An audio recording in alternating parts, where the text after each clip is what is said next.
Okay, so now I'm going to unbox one of our parts. This part is LR6, which means 60mm, 3, which is 3 colour segments, 02 is the voltage, 24 volt DC, PJNW means pole mounted, and it's no buzzer, and it's white.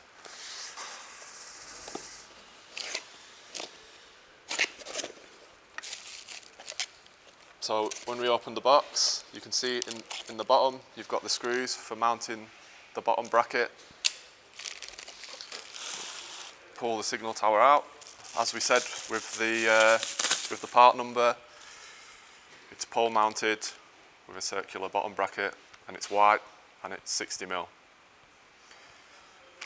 Now, if we wanted to change this product in any way, we wanted to add a different colour after ordering, this is as simple as removing the top bracket, the top part, and then adding a module straight to the top, and I'll show you that now.